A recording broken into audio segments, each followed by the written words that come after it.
Mahanadi serial Swami ரீசெண்டாக சில photos எல்லாம் ஷேர் பண்ணியிருக்காரு. ஃபேன்ஸ் எல்லாருமே இதை பார்த்துட்டு துபாய் போயிருந்தாங்க. ஸ்வாமி டைரக்டர் 2 பேருமே ரீசெண்டாக துபாயிலேருந்து எடுத்த ஃபோட்டோஸா அப்படின்னு பார்த்துட்டு இருந்தோம்.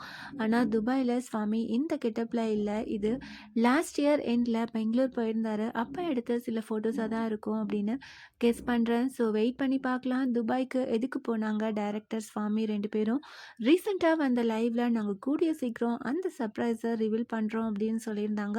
ஸோ கண்டிப்பாக ஒரு பெரிய நியூஸாக தான் இருக்கும் அப்படின்னு நினைக்கிறேன். மேபி ஒரு சாங் இல்லை ஃபோட்டோ ஷூட் இல்லை வேறு ஏதாவது நியூ ப்ராஜெக்டாக என்ன அப்படின்னு ஃபேன்ஸ் எல்லாருமே ரொம்பவே ஈகராக வெயிட் பண்ணிகிட்ருக்கோம். கூடிய சீக்கிரம் ஸ்வாமி கிட்ட இருந்தோ இல்லை மகாநதி சீரியல் டைரக்டர் பிரவீன் கிட்ட இருந்தோ இதுக்காக துபாய் போனோம் அந்த சர்ப்ரைஸ் என்ன அப்படின்னு ரிவீல் பண்ணுவாங்க அப்படின்னு நினைக்கிறேன். மகாநதி சீரியல் இந்த வீக் ஃபேன்ஸ் எல்லாருமே ரொம்பவே சோகமாக தான் இருக்கும். ஏன்னா அந்த அளவுக்கு விஜய் காவேரி 2 பேருமே ரொம்பவே ஃபீல் பண்ணிகிட்ருக்காங்க. அவங்க கூட சேர்ந்து ஃபேன்ஸ் எல்லாருமே நம்மளும் ஃபீல் பண்ணிகிட்ருக்கோம். எப்போ விஜய் காவேரி 2 பேரும் சேருவாங்க அப்படின்னு வெயிட் பண்ணிகிட்ருக்கோம். இந்த வாரத்துக்கான டிஆர்பி கொஞ்சம் ஜாஸ்தியாக இருக்குது. ரீசெண்டாக மகாநதி சீரியலோட டிஆர்பி குறைஞ்சிட்டே வந்தது. Last week 4.3 TRP வாங்கியிருந்தாங்க.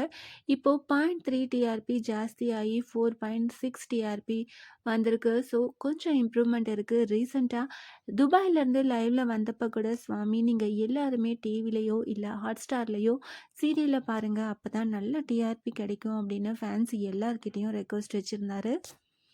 ஸோ வரப்போகிற வீக்கில் டிஆர்பி இன்னுமே ஜாஸ்தி ஆகிறதுக்கு நிறைய சான்சஸ் இருக்குது. நம்ம வெயிட் பண்ணி பார்க்கலாம்.